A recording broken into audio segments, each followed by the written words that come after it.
Bonjour à toutes et à tous. Aujourd'hui, nous sommes le vendredi 10 juillet 2026 et notre cher ami, l'ambassadeur Chas Freeman, est avec nous. Bienvenue à nouveau, monsieur l'ambassadeur. Merci Nima, ravi d'être avec vous. C'est un vrai plaisir de parler avec vous. Je voudrais commencer par ce qui s'est passé au cours des, disons, 72 dernières heures.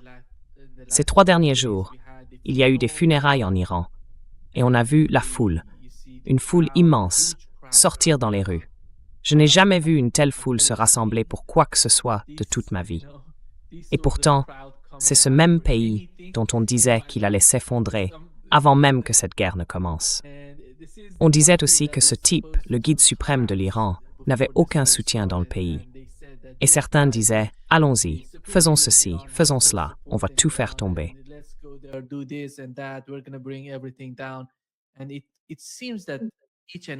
Et il semble que jusqu'à présent, toutes les stratégies de l'administration Trump se soient retournées contre elle. En ce moment, la situation, c'est qu'il y a eu 2 attaques dans le sud de l'Iran à cause de la confrontation dans le détroit d'Ormuz. Et Donald Trump, il y a environ 1 heure, a publié un message disant que le cessez-le-feu est terminé. Dans une vidéo, il a précisé qu'il ne comptait pas relancer une guerre totale contre l'Iran. Alors, qu'est-ce que ça veut dire, monsieur l'ambassadeur? Commençons par les funérailles. Et qu'est-ce que tout cela signifie pour Donald Trump et pour son administration?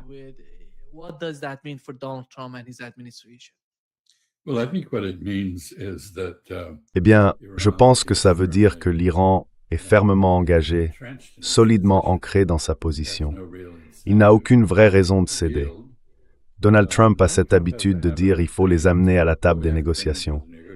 Mais ce qu'il veut dire, c'est les amener à la table pour signer un accord de reddition, pas pour négocier. Et j'ai remarqué qu'il y a des fuites venant de la Maison-Blanche, disant que des discussions techniques se poursuivent. Je n'y crois pas une seconde. Je ne pense pas qu'il y ait la moindre négociation. Le soi-disant mémorandum d'entente, c'était simplement un accord sur un cadre pour mener des négociations.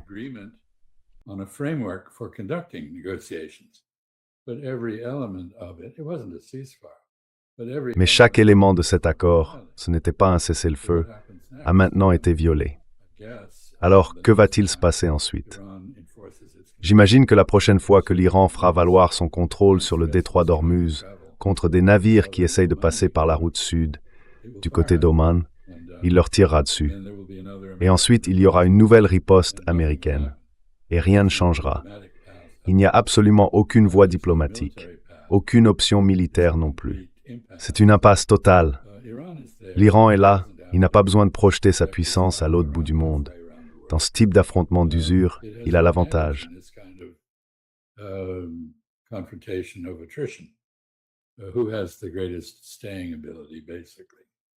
En gros, c'est celui qui tiendra le plus longtemps qui fera la différence. La guerre, au final, s'est révélée être une véritable farce. Je sais que les foules en Iran, venues commémorer la mémoire du défunt ayatollah Ali Khamenei, comptaient aussi un grand nombre de personnes opposées à toute forme de compromis avec les États-Unis. Le président Raisi a même dû être protégé face à des manifestants qui le traitaient d'apaisant et rejetaient le soi-disant protocole d'accord. Donc je ne pense pas que le calcul, s'il y en avait un, selon lequel Israël aurait convaincu les États-Unis que l'Iran était fragile et s'effondrerait sous la pression, reposait sur quoi que ce soit de solide. En réalité, c'est tout le contraire qui s'est produit.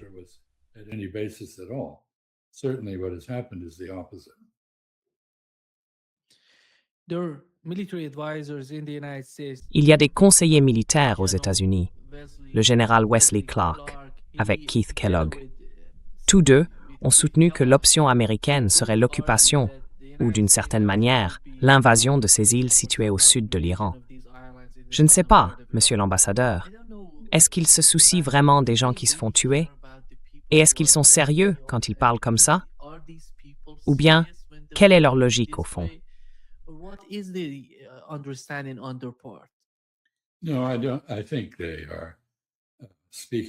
Non, je ne pense pas. À mon avis, ils réagissent par frustration. C'est clair que le président Trump est extrêmement frustré. Il s'est enfermé dans une impasse. Il fait face à des élections de mi-mandat qu'il va perdre, en grande partie à cause de cette guerre. La gauche du Parti démocrate est en pleine offensive, malgré l'éviction du président M. Platner de la course au Sénat dans le Maine. On pourra en reparler. Pour moi, c'était, en quelque sorte, un assassinat politique. Autrement dit, une affaire vieille de 4 ans, dont personne n'avait jamais parlé. Une femme, son ancienne petite amie, qui l'accuse de viol. Elle aurait pu porter plainte et l'affaire aurait pu aller devant les tribunaux.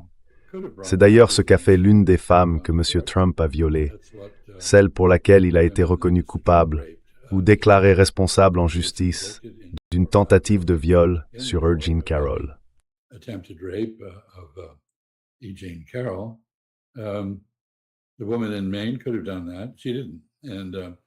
La femme dans le Maine aurait pu le faire. Elle ne l'a pas fait. Et c'est très suspect qu'elle sorte enfin cette accusation, justement au moment où les dégâts politiques pour M. Platner sont probablement les plus graves. Quoi qu'il en soit, il est hors course. Mais on essaye encore de faire taire ses partisans et de les écarter du processus pour le remplacer. Pendant ce temps, M. Trump est assiégé. Il n'a aucune réponse au dilemme qu'il a lui-même créé dans le détroit d'Ormuz. Et la guerre au Liban continue. Cet aspect du protocole d'accord n'a pas été traité. Tout indique que l'Iran a la capacité totale de poursuivre cette confrontation aussi longtemps que nécessaire, alors que les États-Unis manquent d'armement et d'endurance. Leur flotte opère à une très grande distance du territoire américain.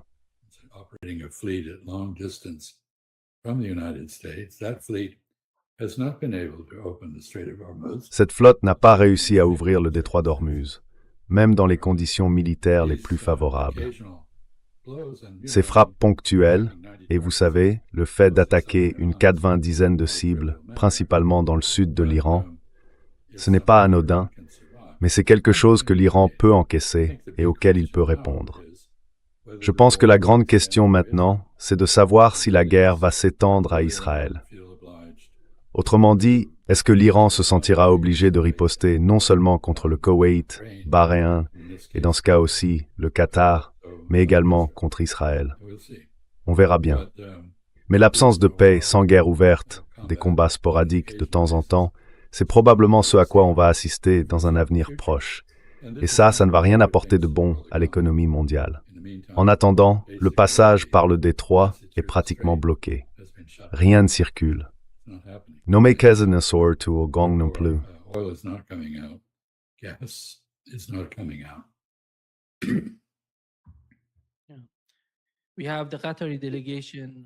Nous avons la délégation qatari. En ce moment même, ils sont en Iran, en train de discuter avec les Iraniens, en essayant de... Je ne sais pas vraiment quel est le sujet du désaccord, ni de quoi ils parlent exactement. Parce que jusqu'à présent, quand on regarde le protocole d'accord, à peu près tout a été violé depuis sa signature.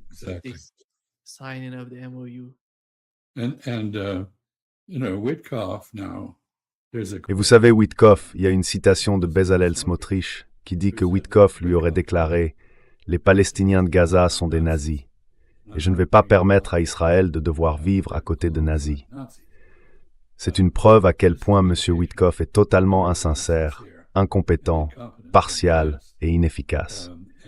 S'il a vraiment dit ça, ça montre qu'il est un sioniste assoiffé de sang. Bien sûr, ceux qui se comportent comme des nazis, ce ne sont pas les Palestiniens, mais les Israéliens. Ce sont eux qui mènent un génocide. Ce sont eux qui sont à l'offensive. Ils essayent d'envahir les pays voisins.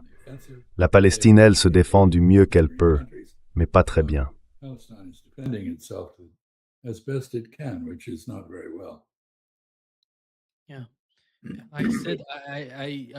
Oui, j'ai vu cette vidéo où Smotrich a dit ça. Monsieur l'ambassadeur, à propos du protocole d'accord et des négociations, Axios a rapporté que la semaine prochaine, il y aura des discussions entre l'Iran et les États-Unis en Suisse. Je ne sais pas si Donald Trump compte organiser une sorte de réunion avec lui-même en Suisse, ou...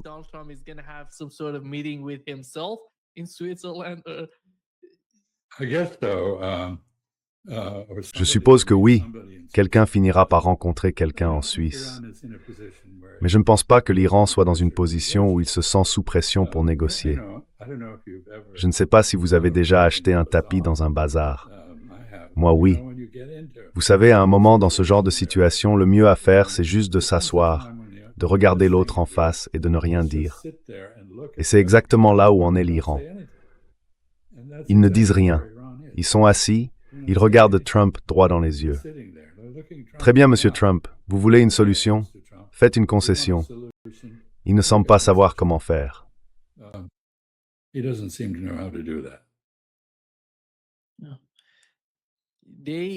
Non. Les sanctions sur le secteur pétrolier iranien avaient été levées, mais elles ont été rétablies mardi, après les attaques contre ces pétroliers. Ce qui a été particulièrement grave du côté iranien, c'est que les États-Unis ont essayé d'utiliser un navire de guerre dans le détroit d'Ormuz. Et les Iraniens ont forcé ce navire à quitter le détroit. Ils ont clairement dit non, ça n'arrivera pas. Il ne s'agit pas d'utiliser la partie omanaise du détroit, il s'agit du retour de l'armée américaine dans le détroit d'Ormuz.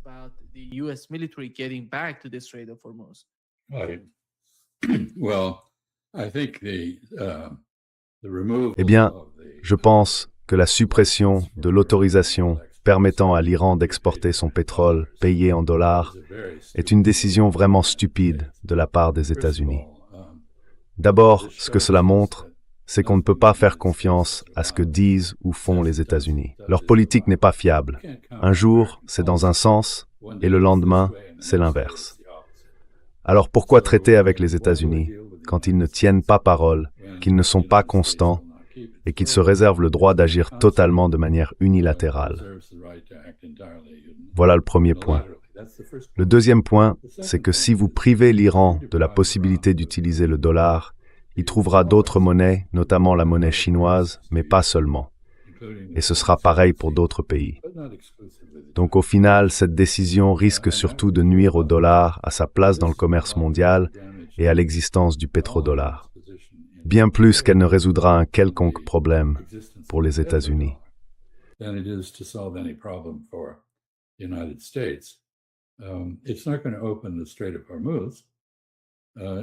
ne va pas rouvrir le détroit d'Ormuz. Ça ne va pas empêcher l'Iran d'exporter son pétrole dans d'autres monnaies. Alors à quoi ça sert? C'est encore, vous savez, une attitude de harcèlement censée forcer une capitulation iranienne. Mais l'Iran n'a aucune intention de capituler. Au contraire, comme je l'ai dit, les voix modérées en Iran, par exemple le président Rouhani, sont attaquées par les courants les plus durs. La pression exercée sur l'Iran ne pousse pas au compromis, elle pousse à une position plus ferme. Donc, je ne comprends pas le calcul de Trump. Vous avez mentionné la stratégie de Trump. Moi, je ne pense pas que Trump ait une stratégie. Je pense qu'il n'a que des tactiques. Il réagit aux événements du moment. Tout est à court terme. Il n'y a aucune vision à long terme pour une solution. Et je pense que lui, comme l'économie américaine, en paieront le prix.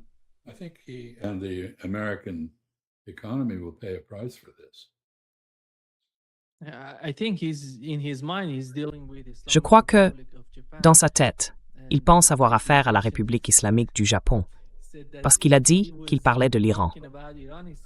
Il a déclaré que la République islamique du Japon nous avait attaqués avec 11 missiles et qu'il fallait répondre.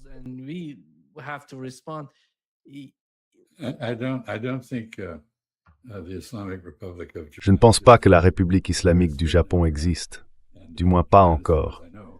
Il y a toujours un empereur, et le Japon, autant que je sache, n'est ni juif, ni chrétien, ni musulman, mais autre chose. Donc c'est typique de quelqu'un qui souffre d'un déclin mental.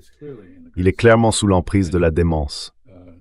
Vous savez, il a 3 ou 4 ans de moins que moi, et je suis très conscient de la façon dont la mémoire se détériore avec l'âge. Mais dans son cas, la dégradation est vraiment grave. Il n'est plus capable d'exprimer une idée complète. Il n'arrive même plus à finir une phrase avec assurance. Et il fait ce genre d'erreur, ce qui montre à quel point il est ignorant et incapable de maîtriser les faits. Comparez-le à Vladimir Poutine, qui peut se lever et prononcer un discours très cohérent. On peut ne pas être d'accord avec lui, mais c'est structuré, logiquement, fondé sur des faits, détaillé, cohérent. Tout le contraire de ce que dit Donald Trump.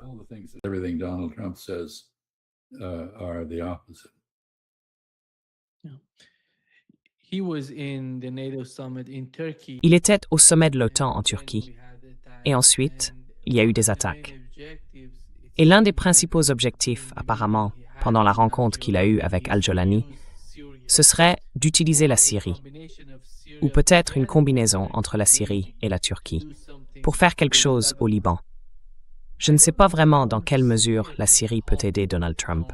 Et on parle même d'envoyer des troupes américaines au Liban.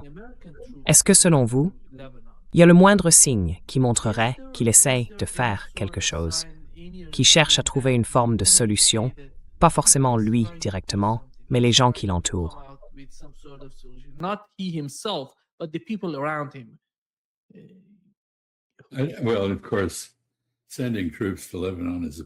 Eh bien sûr, envoyer des troupes au Liban, c'est une mauvaise idée. J'ai l'âge de me souvenir de ce qu'on a fait en 1958, et on s'est fait repousser par les Libanais. En 1982, il y a eu l'explosion à l'ambassade et sur la base des Marines à Beyrouth, et Ronald Reagan a eu la sagesse de retirer les troupes.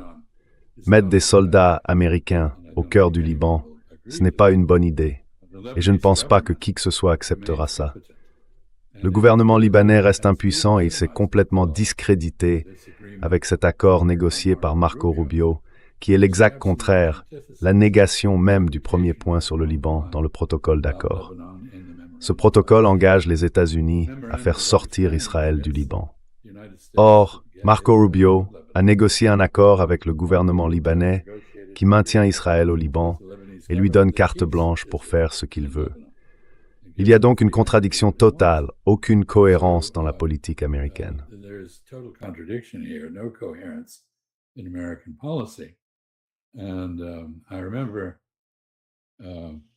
Je me souviens, je crois que c'était Sénèque, le philosophe romain, qui disait « Si tu ne sais pas vers quelle port tu navigues, aucun vent ne t'est favorable. » Non, il faut avoir une destination en tête. Quelle est cette destination? La suppression de la souveraineté libanaise, l'annexion du sud du Liban par Israël, sur quelle base, selon quels principes, avec quelle garantie, et avec l'accord de quel Libanais? Je pense qu'Israël, bien sûr, verrait d'un bon œil une guerre civile au Liban, une nouvelle guerre civile. Et il pourrait bien y en avoir une, parce que le gouvernement libanais s'est comporté d'une manière qui lui fait perdre toute légitimité aux yeux de la plupart des Libanais. J'ai remarqué d'ailleurs qu'il a été condamné par le président du Parlement, Nabi Berri, qui est chiite, mais pas du Hezbollah. Et bien sûr, le Hezbollah a déclaré que tout ce que le gouvernement libanais a fait dans ce contexte était illégitime, nul et non avenu. Quel est l'intérêt? Vous savez, c'est une action purement symbolique, faite pour donner bonne image en Israël et faire passer Marco Rubio pour une sorte de diplomate, ce qu'il n'est pas. Il y a un article, Monsieur l'ambassadeur, dans le Financial Times, qui dit en gros que les tensions entre l'Arabie saoudite et les Émirats arabes unis augmentent, parce qu'ils ralentiraient d'une certaine manière les échanges commerciaux entre eux. À mon avis, tout ça est lié aux nouveaux changements dans la région et à la façon dont ces changements sont perçus, aussi bien par l'Arabie saoudite que par les Émirats. Quelle est, selon vous, la situation aujourd'hui?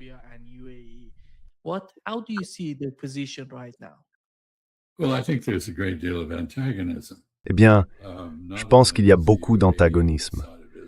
Non seulement les Émirats arabes unis se sont rangés du côté d'Israël et des États-Unis dans cette guerre, alors que l'Arabie saoudite, même si elle a apporté un certain soutien aux États-Unis pendant un temps, a fini par estimer qu'il n'était pas dans son intérêt de continuer et a cessé de le faire.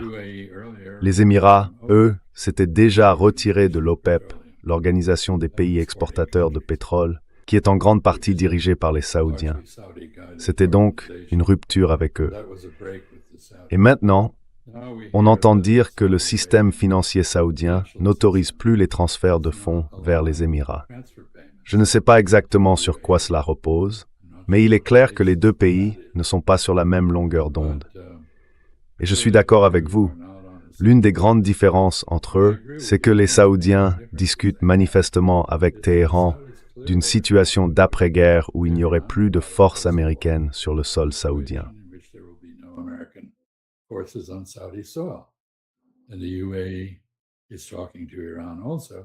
Les Émirats arabes unis discutent aussi avec l'Iran, mais je ne pense pas qu'ils aient fait cette offre. Peut-être que si.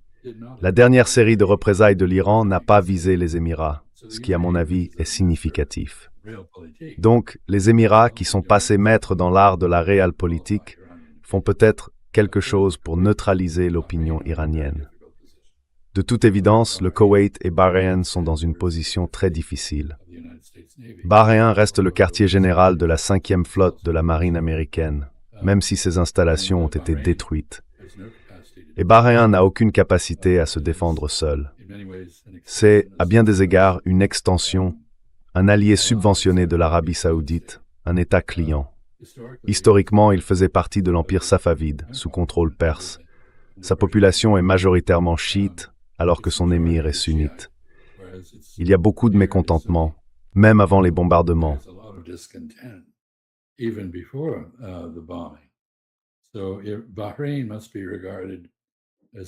Donc on peut dire que Bahreïn est plutôt instable. Il y a bien une garnison venue d'Arabie saoudite et d'autres pays du Conseil de coopération du Golfe pour aider à réprimer les mouvements de contestation intérieure. Mais politiquement, le pays n'est pas dans une situation stable. Le Koweït, lui, est dans une position difficile. Il a été libéré de l'occupation irakienne par une coalition dirigée par les États-Unis, ou plutôt par deux coalitions. L'une menée par les Américains, l'autre par les Saoudiens. Et depuis, le Koweït est resté très reconnaissant envers les États-Unis pour cette libération. Il entretient des relations très étroites avec eux. C'est un retournement complet par rapport à la situation d'avant.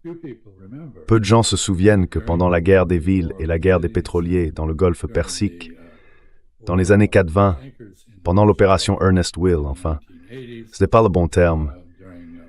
L'opération existait pour détruire le golfe.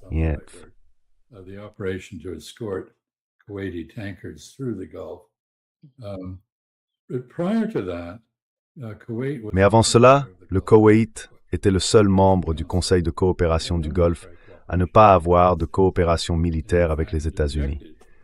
En fait, il s'était opposé au prépositionnement de matériel américain à Oman, et cette question avait presque provoqué une rupture de ses relations avec ce pays. Après la guerre du Golfe, entre 1990 et 1991, le Koweït est devenu fermement pro-américain. C'est aussi, d'ailleurs, le plus pro-palestinien de tous les pays arabes du Golfe. Sa situation est particulière. Il partage une frontière avec l'Iran, il a encore des différends avec l'Irak, il abrite des garnisons américaines, une base aérienne, la base Ali al-Salem, ainsi que des installations sur l'île de Boubiane, au nord du golfe Persique. Le pays est très vulnérable et il ne parvient pas vraiment à se résoudre à se passer de la présence américaine.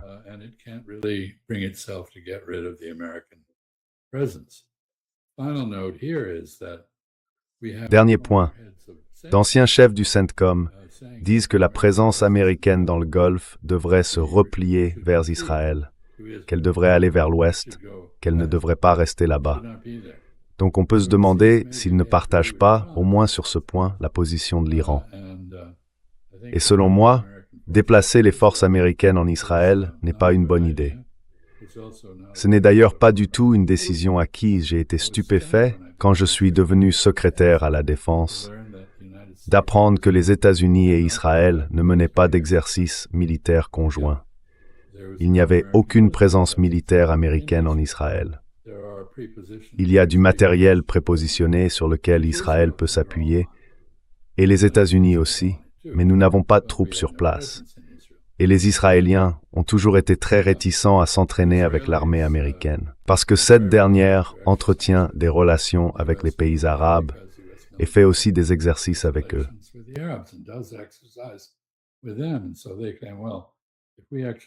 Alors ils sont venus en disant « Bon, si on s'entraîne avec vous, vous allez apprendre nos manœuvres secrètes et vous risqueriez de les révéler aux Arabes. Du coup, on perdrait notre avantage. Enfin bref, je ne sais pas trop ce qu'il en est de ce transfert de matériel vers Israël. Les Israéliens n'en voudront peut-être pas, surtout maintenant que Benjamin Netanyahou parle de se séparer des États-Unis en disant qu'Israël ne peut plus rester dépendant de l'Amérique. Donc tout ça me donne l'impression, vous voyez, de cette confusion qu'on pourrait appeler celle d'un caïd de cour de récré dans un corps de vieil homme.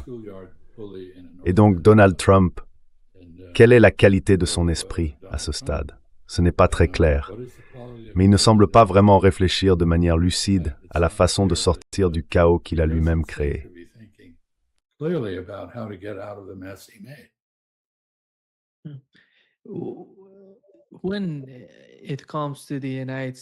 Quand on parle des États-Unis et de leur politique étrangère, on sent qu'il y a beaucoup d'inquiétudes du côté israélien, surtout à propos de la Turquie et du Qatar. Avant, c'était le Qatar qui posait problème, et maintenant, ils essayent d'influencer la situation avec la Turquie et les F-35. La Turquie veut en acheter, et Israël n'est pas content. Ils disent que si la Turquie obtient ces F-35, ça changerait l'équilibre des forces dans la région.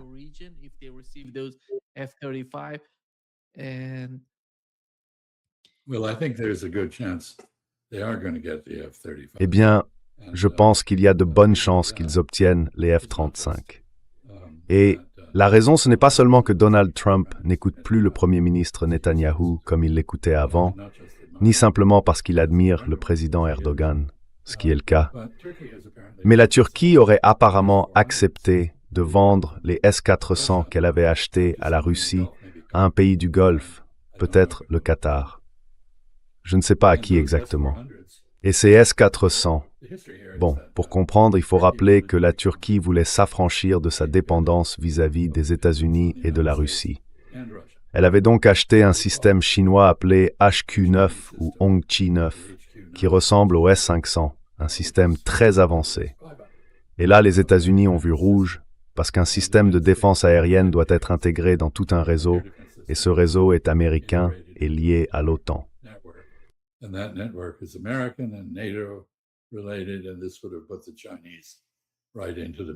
Et ça aurait mis les Chinois en plein milieu de tout ça. Du coup, ils ont mis la pression sur la Turquie en disant « vous ne pouvez pas ». La Turquie fabriquait des pièces pour le F-35 et ils ont arrêté ça. Maintenant, si la Turquie s'est débarrassée des S-400, on peut supposer qu'un autre accord a été conclu. On saura plus tard lequel, mais il semble que la Turquie va obtenir le F-35. Je devrais ajouter que la réaction des Turcs à tout ça a été de construire leur propre chasseur de 5e génération, appelé le Khan, ce qui, d'après ce qu'on m'a dit, veut dire « roi des rois » en turc. Donc les Turcs sont en train de développer un avion de supériorité aérienne. Et l'endroit le plus logique pour eux d'obtenir la technologie nécessaire, c'est probablement la Chine. On verra bien ce qui en découlera.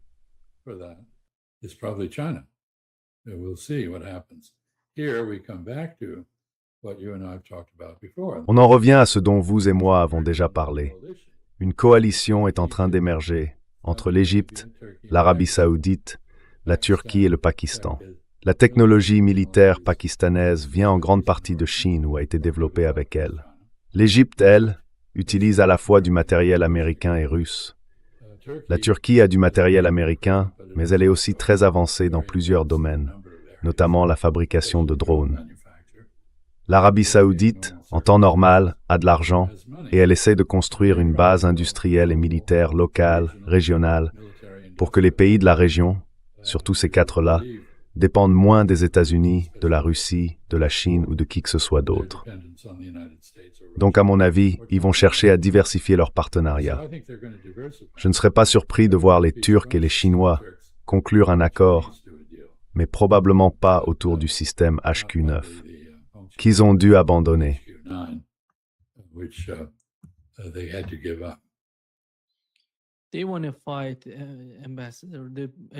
Ils veulent se battre, monsieur l'ambassadeur. Le programme d'Israël, c'est qu'aujourd'hui tout tourne autour de l'Iran. Et demain, ce sera la Turquie. Voilà leur agenda. Je ne sais pas. Est-ce que les États-Unis vont réussir à changer ce genre d'état d'esprit en Israël? Quelle influence peuvent-ils vraiment avoir? Parce que là, c'est la recette d'une guerre sans fin. On ne peut pas rester enfermé dans cette logique où l'on veut attaquer. D'un côté l'Iran, de l'autre la Turquie. Ce sont deux acteurs majeurs dans la région. Ils sont trop puissants. Ils sont bien plus grands qu'Israël, que ce soit en population, en puissance militaire, sur tous les plans. Et pourtant, Israël veut les vaincre tous les deux.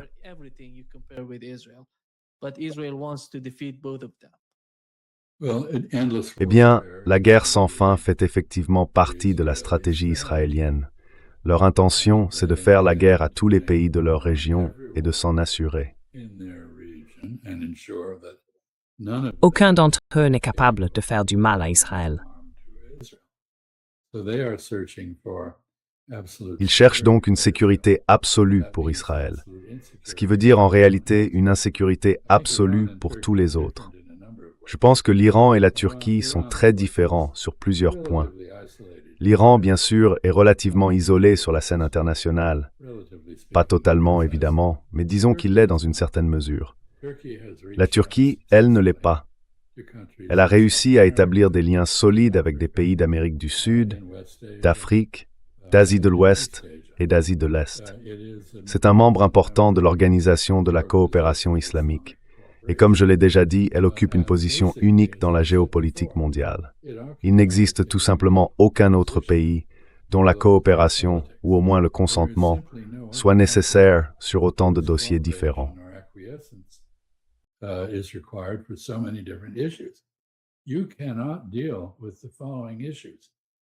On ne peut pas aborder les questions suivantes sans une certaine implication, ou au moins l'accord des Turcs.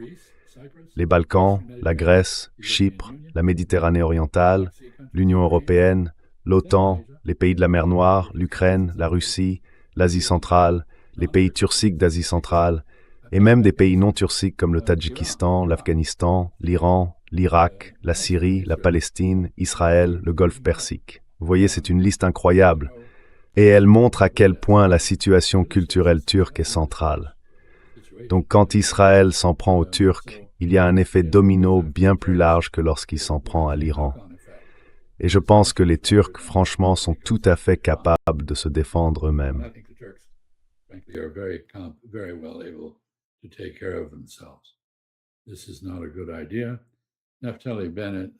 Ce n'est pas une bonne idée. Naftali Bennett, qui est candidat pour succéder à Benjamin Netanyahou comme Premier ministre d'Israël, a été très clair sur sa conviction qu'Israël devra, tôt ou tard, entrer en guerre avec la Turquie. Et il est évident qu'il existe une rivalité très active entre les deux pays en Syrie. Permettez-moi de dire un mot sur la Syrie. Vous avez mentionné tout à l'heure Shalani, qui s'est autoproclamé président de la Syrie. Il s'est doté d'un parlement qu'il a lui-même créé. Il essaie, autant qu'il le peut, d'intégrer les Kurdes dans une armée nationale. À mon avis, la dernière chose qu'il souhaite au monde, c'est de se retrouver impliqué au Liban. Et il l'a d'ailleurs dit. En fait, il a même eu des discussions avec le gouvernement libanais.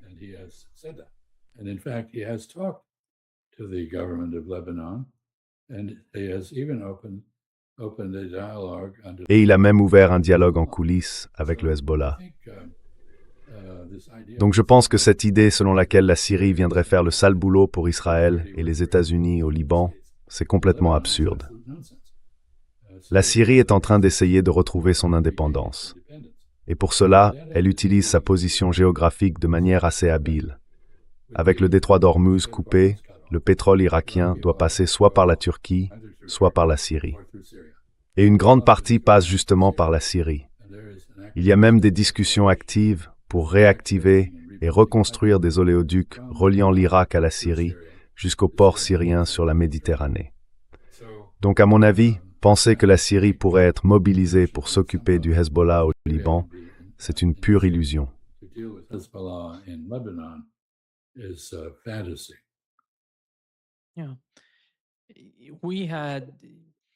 Oui, nous avons eu Rahm Emanuel, ancien responsable de l'administration Obama, qui s'est rendu en Israël pour parler à l'université de Tel Aviv. Il a évoqué plusieurs points importants dans son discours. Et j'aimerais faire écouter ces points qui me semblent essentiels pour comprendre la nouvelle position, ou plutôt la nouvelle approche des États-Unis, ou encore ces positions alternatives présentes aux États-Unis qui s'opposent à l'establishment ou à ceux, les sionistes, qui soutiennent Israël. Voilà ce qu'il a dit, monsieur l'ambassadeur.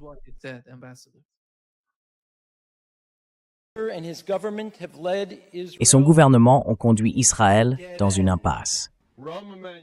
Rahm Emanuel n'a pas perdu de temps pour dire ce qu'il a appelé la vérité douloureuse lors d'un discours en Israël. L'ancien ambassadeur au Japon et possible candidat à la présidentielle de 2028 a vivement critiqué les politiques du pays et le Premier ministre Benjamin Netanyahou. Vous êtes passé de la réputation d'un pays reconnu pour sa puissance technologique à celle d'un paria territorial. Vous, ici dans cette salle, devez réfléchir à ce que cela signifie pour votre avenir.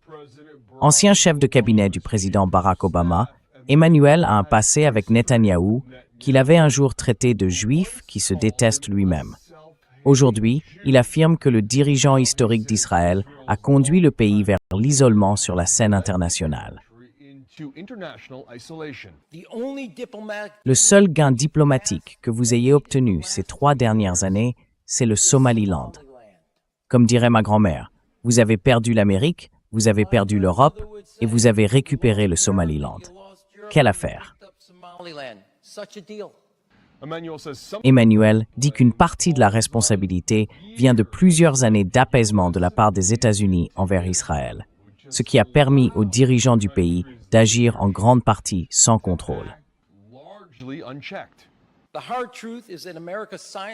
La dure vérité, c'est que le silence de l'Amérique, au fil des années, a nourri le pire de votre politique intérieure. Nous ne vous avons rendu aucun service en détournant le regard de ce qui, à mon sens, sont vos erreurs de jugement. Et à ce titre, si j'ai mon mot à dire à l'avenir, tout Israélien qui s'en prendra à des civils palestiniens ou à leurs biens sera sanctionné.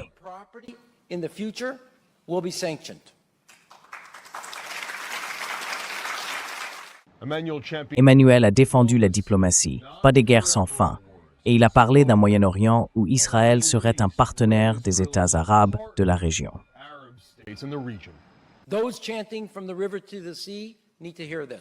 Ceux qui scandent du fleuve à la mer, écoutez bien, vous n'aurez jamais gain de cause.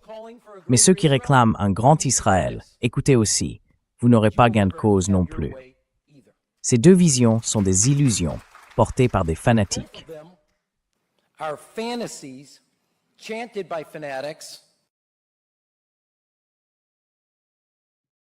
Oui, monsieur l'ambassadeur. Non, c'est une déclaration très importante. Je voudrais ajouter qu'il a proposé une solution impliquant tous les pays arabes dans un partenariat avec Israël. Eh bien, c'est exactement ce que prévoyaient les plans de paix arabes de 1982 à Fès et de 2002 à Beyrouth. Donc il n'est pas vraiment original.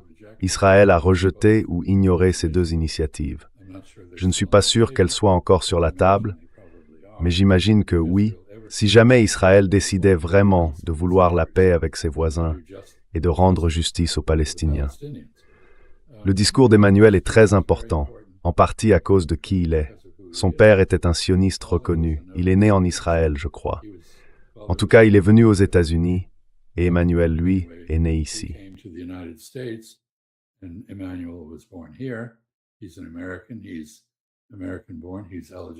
C'est un Américain, né aux États-Unis, donc il est éligible pour devenir président. Il a longtemps été très clairement associé à l'aile pro-sioniste de l'opinion américaine. En gros, il dit aux Israéliens que les Juifs américains en ont assez. Bien sûr, tout le monde, dans les différentes communautés juives aux États-Unis, ne sera pas d'accord avec lui. Mais beaucoup le seront, et il donnera du courage à d'autres pour s'exprimer comme lui. J'ajouterai une chose à propos de ce qu'il n'a pas dit. Il a affirmé que les États-Unis avaient facilité l'autodestruction d'Israël et sa dérive sur la mauvaise voie en restant silencieux. Mais c'est une vision incomplète de ce que les États-Unis ont fait. Des Juifs américains fortunés ont donné d'énormes sommes d'argent à la droite israélienne.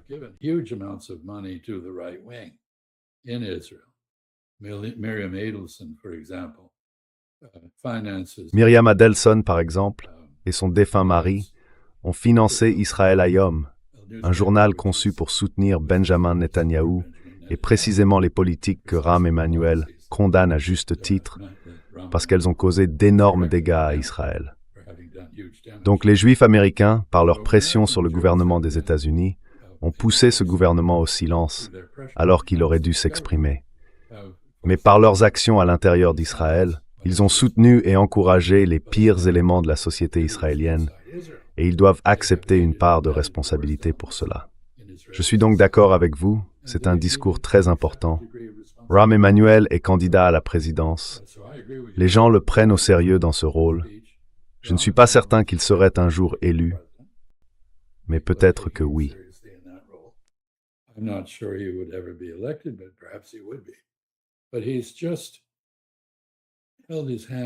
Mais il a simplement levé la main pour sentir d'où venait le vent dans la politique américaine.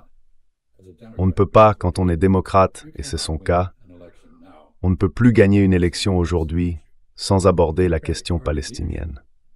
La direction du Parti démocrate, Chuck Schumer au Sénat, Hakeem Jeffries à la Chambre, refuse de le reconnaître. Mais la base, les membres du parti, exigent que le parti change de position sur ce sujet et qu'il dénonce les abus commis contre les Palestiniens par Israël, ainsi que l'agression qu'Israël mène contre ses voisins. Et Emmanuel a tout à fait raison. Israël met sa propre survie en danger s'il ne découvre pas les vertus de la diplomatie, au lieu de s'en remettre à la force, à la subversion, à l'assassinat et à d'autres formes de violence sur lesquelles il a totalement compté jusqu'ici.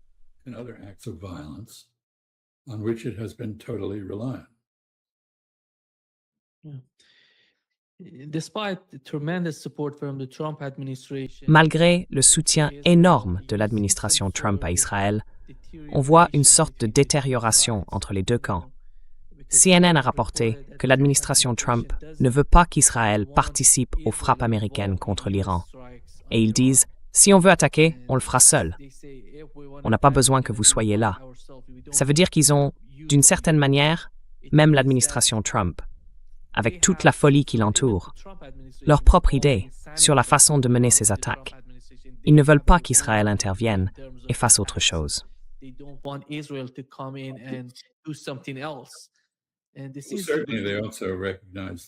Eh bien, ils reconnaissent aussi que si Israël se réengageait dans cette guerre, cela la transformerait en conflit régional. Cela viendrait confirmer la position de l'Iran depuis le début, à savoir que cette guerre ne peut être gérée qu'à l'échelle régionale. Et ça veut dire que le Liban doit être inclus. Mais ça veut aussi dire qu'Israël doit changer ses mauvaises habitudes. Il doit apprendre à vivre en paix avec ses voisins et arrêter de les tuer. Donc, vous voyez, je pense que la vice-présidente J.D. Vance l'a dit très clairement aux Israéliens. Vous ne pouvez pas résoudre ces problèmes en tuant toujours plus. Tu sais, tuer ne résoudra pas tes problèmes. Il a tout à fait raison.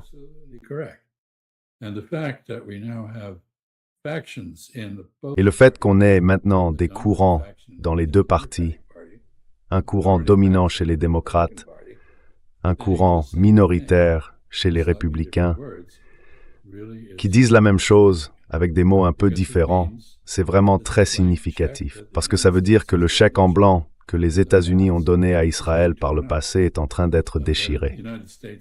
Les États-Unis sont désormais prêts à conditionner leurs relations avec Israël au comportement du gouvernement israélien. Et si ce comportement est jugé inacceptable, alors les États-Unis se sentiront libres de ne pas soutenir Israël comme ils l'ont fait auparavant. C'est ça le vrai sens de ce qui se passe. C'est un moment important, notamment à cause de l'héritage juif de Rahm Emanuel et de sa place dans la politique américaine. Ce n'est pas une surprise. D'ailleurs qu'il soit aussi franc, direct et sans détour. Il l'a toujours été sur beaucoup de sujets. Mais cette fois, je pense qu'il va trouver beaucoup de gens pour applaudir ce qu'il a dit. Même parmi ceux qui par le passé ont soutenu Israël, beaucoup reconnaîtront la vérité de ses propos.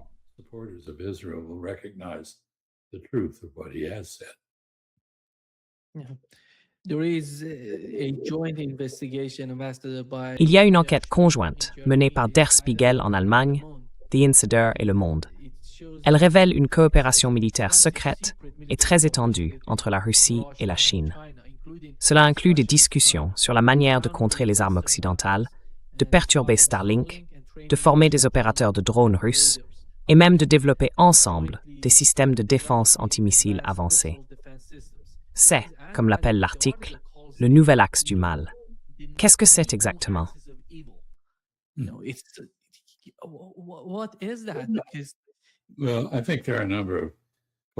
Eh bien, je pense qu'il y a plusieurs points confus là-dedans. D'abord, il n'y a rien de nouveau. Les Chinois et les Russes coopèrent et développent de nouveaux systèmes d'armes depuis un certain temps déjà. Et contre qui sont-ils dirigés? Contre les États-Unis. Pourquoi? Parce que les États-Unis ont déclaré que ces deux pays étaient des ennemis et qu'ils les attaquent activement par une guerre économique, et dans le cas de l'Ukraine, par une guerre militaire menée par procuration. Dans le cas de la Chine, les États-Unis soutiennent le camp perdant de la guerre civile chinoise en refusant de négocier un accord avec le camp gagnant, le Parti communiste. Donc, les États-Unis se sont fait les ennemis déclarés de ces deux pays et ils ne devraient pas être surpris qu'ils coopèrent pour riposter.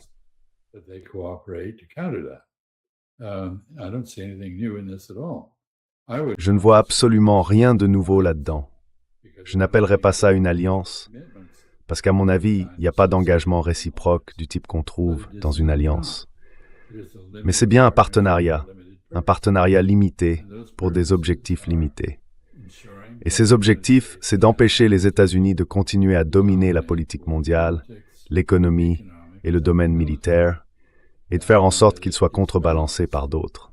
Et, fait intéressant, les Européens ont eux aussi un intérêt à cela. Si l'Europe parvient à se rassembler, elle pourrait devenir une source de puissance alternative. L'Europe, dans son ensemble, a une économie plus grande que celle des États-Unis, pas plus grande que celle de la Chine, mais plus grande que celle des États-Unis, et elle a la capacité de se défendre si elle unit ses forces.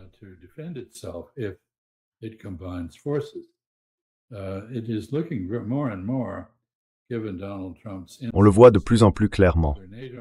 Avec les insultes de Donald Trump envers les autres membres de l'OTAN, ses nouvelles allusions à la prise du Groenland au Danemark, un allié de l'OTAN, ses critiques contre l'Espagne pour ce que beaucoup considèrent comme une position tout à fait juste, défendre la Palestine et s'opposer à son agressivité envers l'Iran, tout cela affaiblit l'OTAN, son influence et son unité.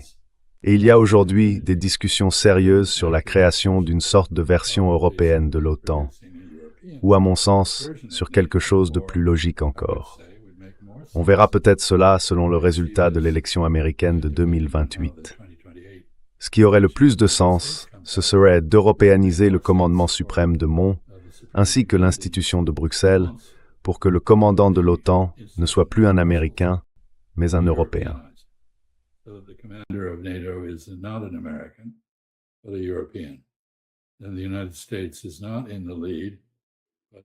Et les États-Unis ne sont pas en première ligne, mais en arrière-plan. Un soutien, un appui, un renfort des capacités européennes, mais pas un substitut, et certainement pas un directeur des affaires européennes, qui doivent être décidés par les Européens eux-mêmes. Je pense que tout cela est en train de se mettre en place. Ça arrive. Et de toute façon, ça ne sert à rien d'aller à Ankara pour déclarer qu'on méprise l'OTAN. C'est contre-productif. Ça ne mène à rien. Et ainsi de suite. Et dire que certains membres de l'OTAN, comme l'Espagne, sont épouvantables et qu'on est là uniquement parce qu'on admire tout le monde, enfin, ce n'est pas de la diplomatie, quoi que ce soit d'autre. C'est un peu comme un enfant de 2 ans et demi qui agit de façon irrationnelle. Je crois que vous avez eu un enfant de cet âge, donc je pense que vous voyez très bien de quoi je parle.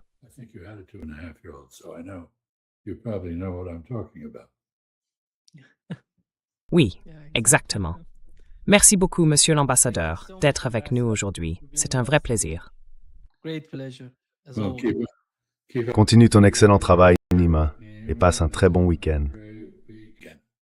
Vous aussi, merci.